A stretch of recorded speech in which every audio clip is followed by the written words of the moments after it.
Today is September 27th, 2000, and I am interviewing Mr. Eugene Casarez at his home in Austin, Texas, for the U.S. Latino and Latina World War II Oral History Project.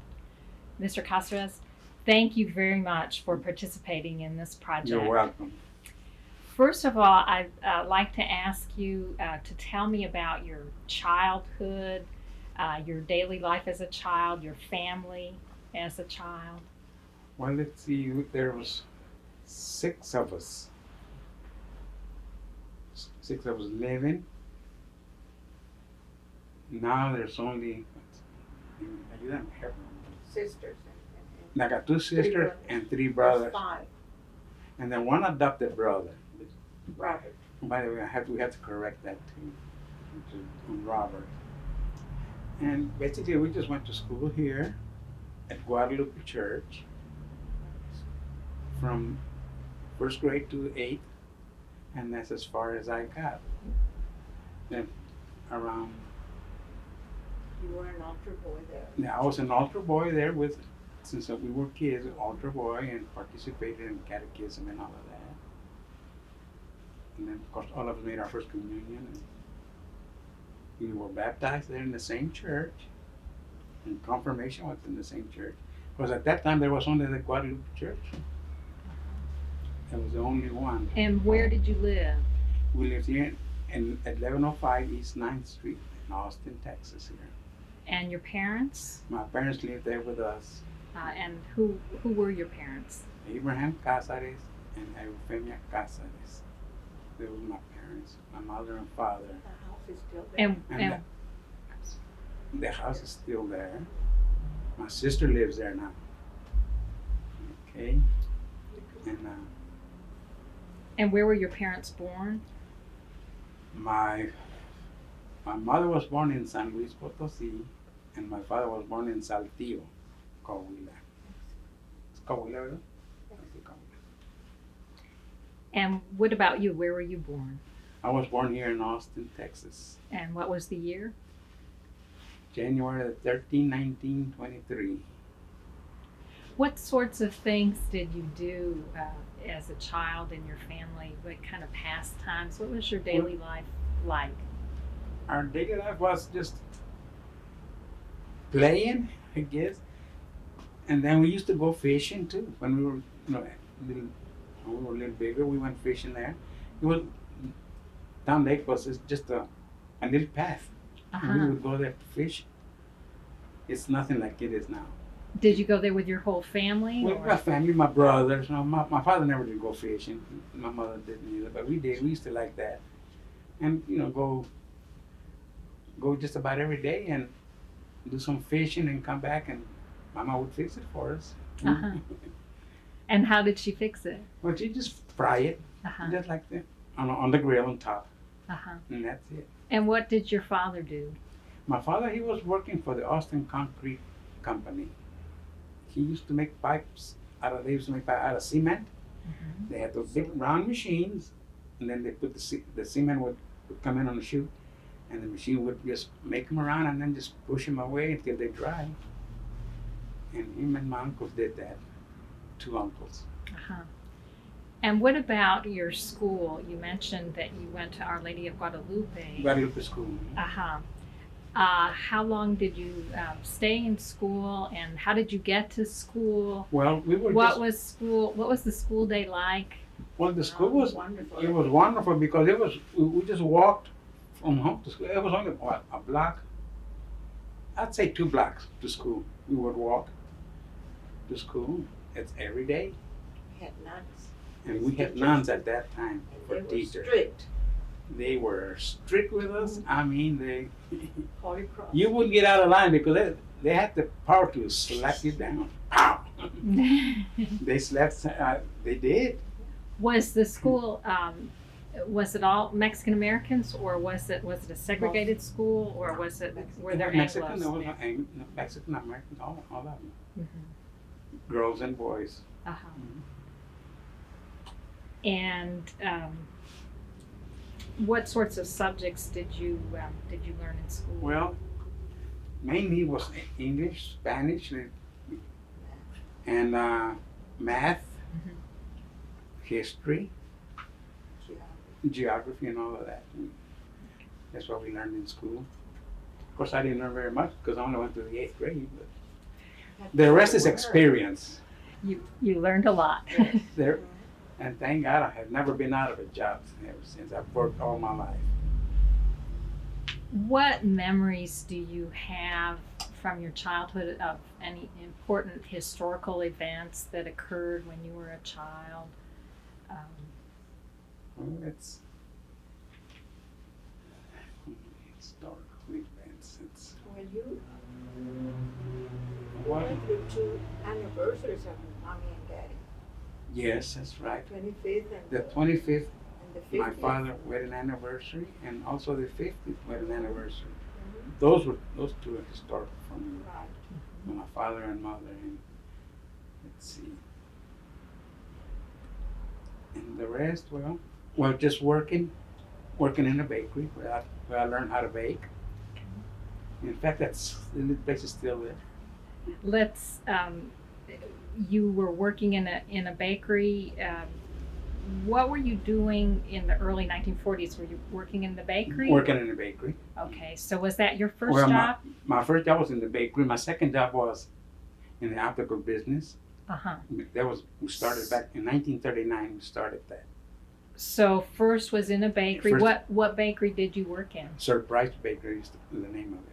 It was Mexican bread, And so that was. pastries and stuff. All of that. That's where I was working when I was around maybe 11, 12 years old, something like that. And I worked quite a few years there. And what kinds of things did you make there? Oh, empanadas, pan de huevo, Still doing it. and I'm still doing it. Cookies. Cookies and reposteria. They call it reposteria in those times. Used to do all kinds of stuff.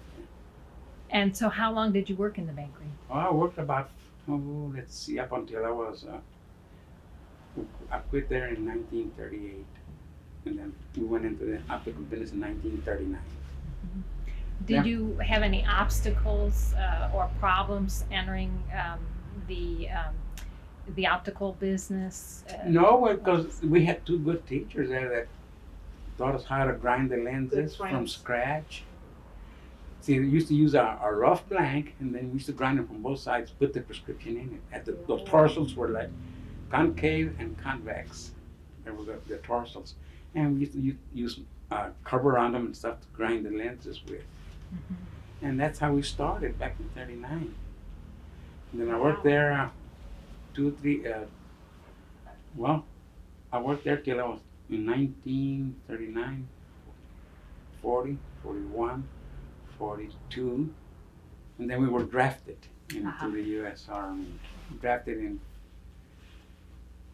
February. Go ahead. In February, let's see, what was the date? 20, something like that. Well, anyway, we were drafted in February.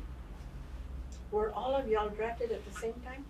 Your brothers? No, they were different times. Different years? Frank was first, the deceased one. He was first, and I was the second one.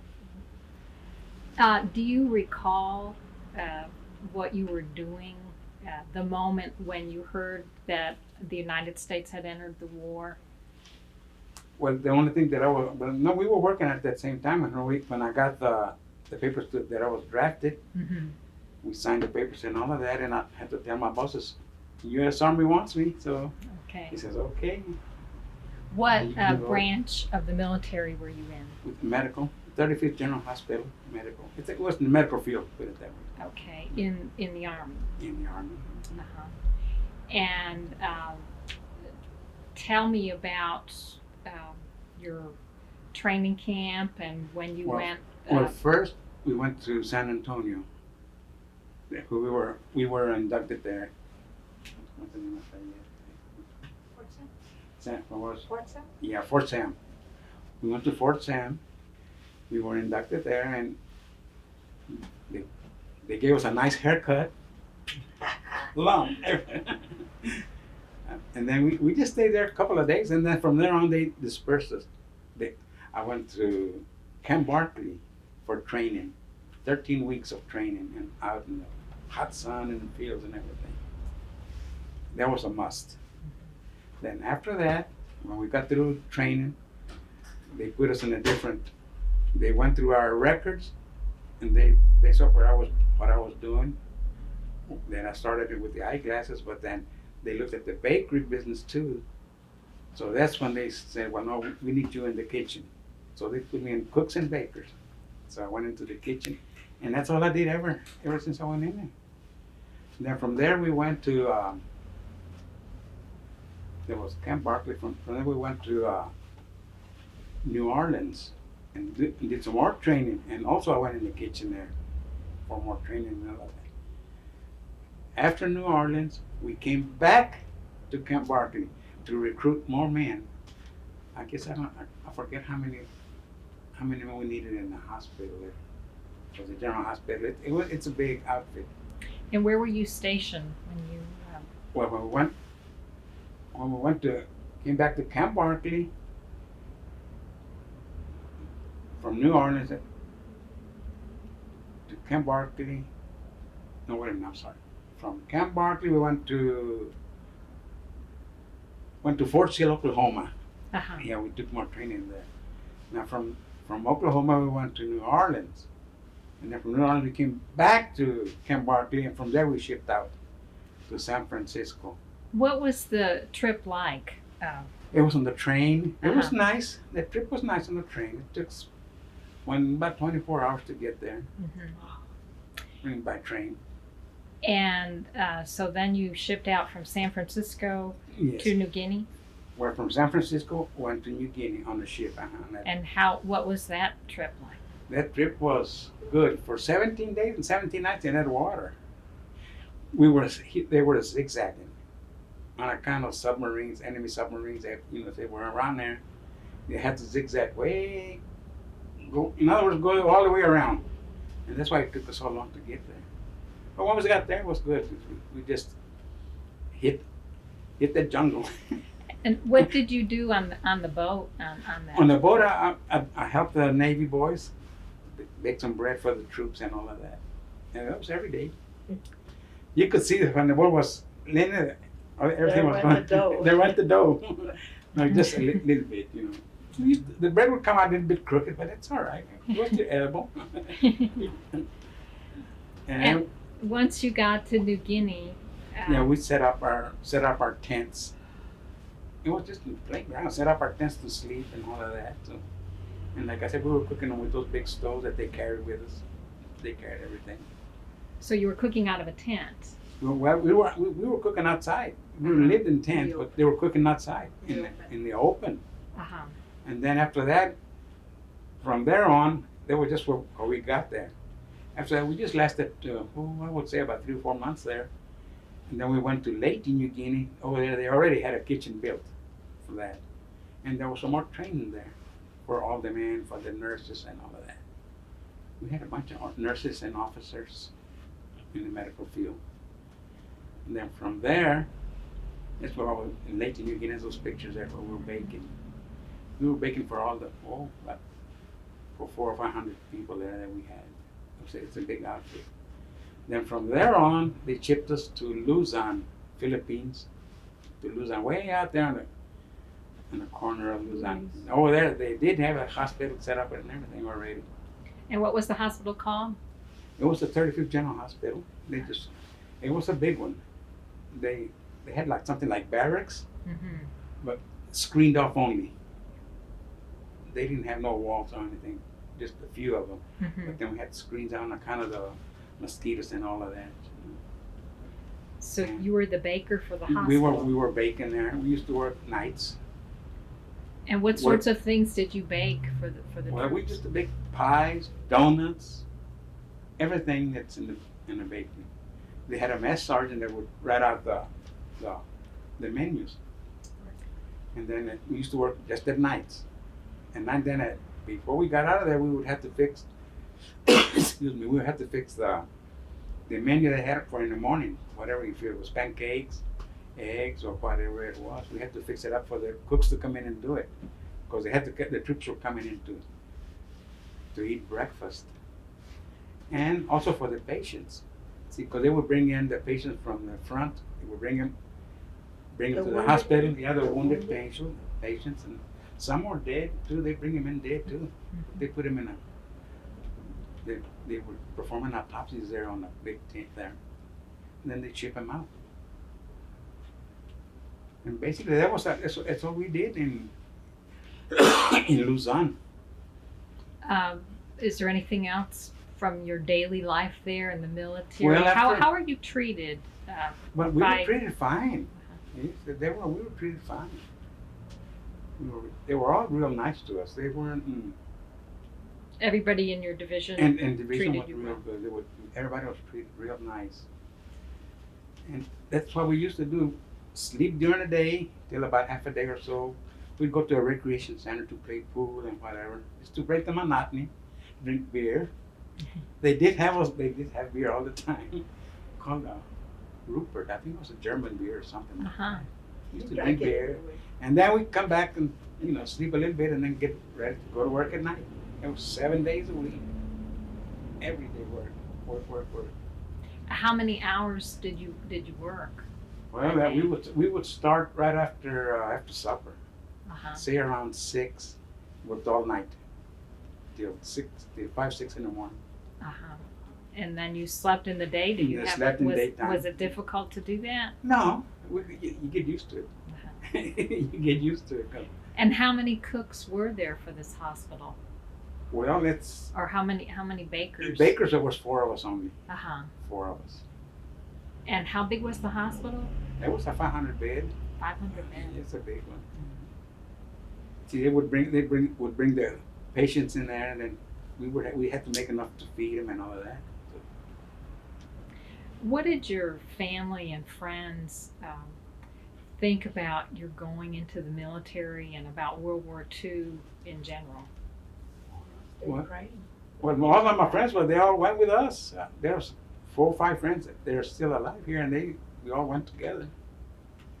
And my mother and father, they just say, well, if you have to go, you have to go. I said, what can you do? What can we do? We couldn't hold him back as well. And we were single, so they drafted us in a hurry. Mm-hmm. And I understand your brothers were also. Oh, yes, your they brothers were all drafted? drafted afterwards. My first brother, my oldest brother he went first. And what was I was his the second name? one, Frank. Uh-huh. He was the first one that went in, and he went in 42. And then I went in 43, first part of 43. And then Pete went in 44. That one's in the Navy. And the other one, I forgot when he went in. Did you write One it of my down? youngest. Yeah, I think we wrote it down. But anyway, he went in the Army later on. But I would say in I think it the was latter part of 44, something like that. And Robert. And He was then, another war. then Robert, he was the one that my mom adopted. He also was in the Navy. We said he wasn't, but he was 4 years in the Navy. Uh-huh. He went in 1980. Uh-huh. That's when he went into the Navy, because he was born in 1960s. Uh-huh. He went for 4 years, and he's back. Though. He's doing good now. And let's see, then back in 1945, that's when the war was over in Japan, when Doolittle dropped the atomic bomb in Hiroshima, I think it was. Well, the war ended, bingo, just like that. Japanese give up. And what was it like for you? Oh man, everybody was drinking beer, happy. I mean, it was just a big party, day in and day out. There was a Uh-huh. big party going on. Of course, we still had to work in the kitchen Uh-huh. to feed them. So, How Anyway. long were you there after the war ended? How Until- long? when did I it went, take? then from there we went to Manila after that. So 1945 and 46. That's when we were still there in 1946. And then when we came back to the United States, it was January 13, 1923 is when we hit San Francisco. So On your birthday. yeah, on my birthday, January. came back on my birthday. How do you think the war changed your life? Well, because I don't even think about it anymore, really, because After the war, we came home and loafed around here, worked, and finally I met my wife. And then we got married in 1953. Yeah, I was already 29 years old when we got married. So He had his good time. And I had a good time. how did you meet your wife? Well, I already knew her. We grew up. We grew up together in the same neighborhood. And so back when we got married in 1953, we moved to South Austin. And tell me about your children. Well, we had our first girl in 1953, September 28, 1953. She's got a birthday coming up tomorrow. How many children did you have? 5 altogether. There was Joe, Socorro, and Mary Frances, and Martin. There's 5 of them. And they're all still living. They won't leave us alone. They're all around all the time, which is good. I like it. How do you think their lives have been different from your life?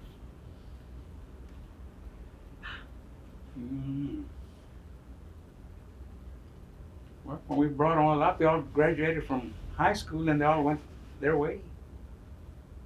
Margaret got married, the first one. Good job. And then, let's see, Joe. And Joe when Joe graduated, he was still here with us. But he didn't last long because he also moved out. They were graduating and moving out on their own, which they just wanted to try it on their own. I said, go ahead. I said, I can't hold you back. What types of jobs are they doing? Well, Margaret works for the university. Press. University of Texas Press. And Joe works for the Texas Hospital Association. And Coco worked for the Secretary of State, Socorro. And Frances works for. I have the card. She worked for something, I forget. Well, Frances worked for the Secretary of State 17 years. And then she quit there. She worked for Capital Services now.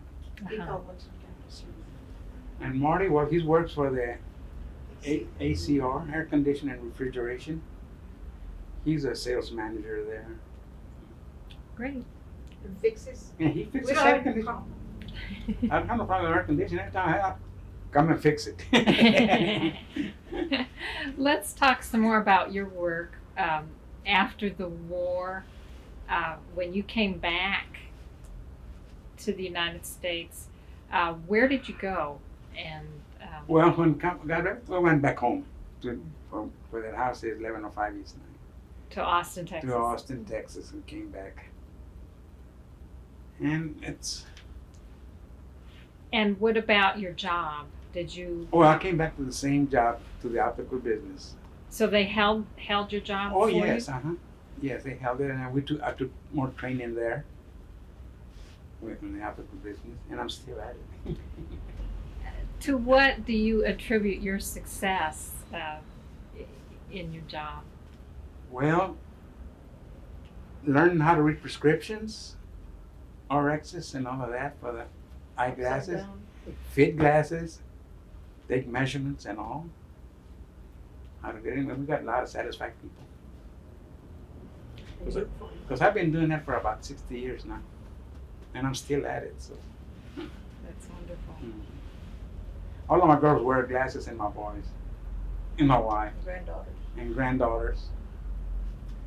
They all wear glasses. I can't believe it. How would you say your life was living as a Mexican American in the decades after the war?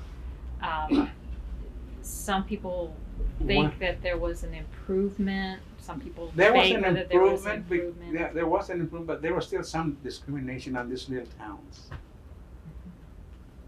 They wouldn't serve the Mexicans. Did you experience any discrimination here in Austin? No, not really, because there's always been some Mexican restaurants around here. We eat there. some American restaurants too. They'd serve, and also we used. It's a little town that used to discriminate. Like Huddle one time, years back. So, You were could there go- any kinds of racial conflict in Austin in the 50s and 60s that you recall? Not in Austin. No. They know I never experienced any discrimination, something like that. Say against our people or anything like that. What? Oh, go ahead. I'm sorry. So, but like I say, I mean we were treated real good in our high school. Since we were in the service, they treated us real nice. Everybody did. So. What do you think were the positive changes that came out of the war for Mexican Americans? But everything is improved, especially on education. Also, it's been improved ever since. And everybody was admitted to all the schools. There was no discrimination there either. Not that I recall.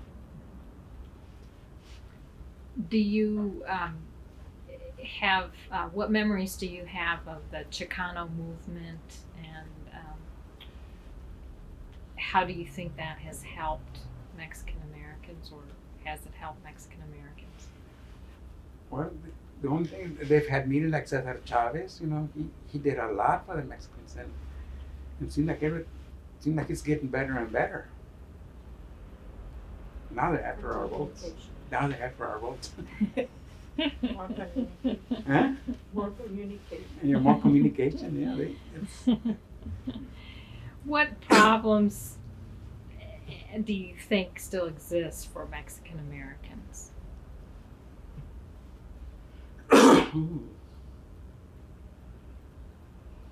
I can't think of any problems right now, though. Not really. Because they're admitted to everywhere and to all the colleges and everything, so it's a big improvement. So you think that the relations between Anglos and Mexican Americans has improved? Oh, improved quite a bit, yes, ma'am, sure, yes. What term do you use to describe yourself? A Mexican American, Hispanic, Latin American, or Well, combination? now it's Hispanic. Hispanic. How was it in the army, Daddy? In the Army, You were rated. we was rated at white, because it's on my discharge, white, when we went in the Army. They didn't put us Hispanics or Mexicans or nothing like that. But when we got together with all my friends, says, "What are you?" I says, "Well, I'm a Mexican, but I was born in the United States." They were, "I'm a Mexican American." Oh, okay. You know what we're gonna name you? What are we gonna name you? We're just gonna call you Mex. Fine with me. Call me Mex. And who was that? The cooks, our buddies. They would say, "Well, we're just gonna call you Mex." So they were not Mexican American. No, they were Anglos, but I used to get along with everybody there. It didn't bother me. So he's kidding. They were just kidding around. He still does. What advice do you have for the younger generations?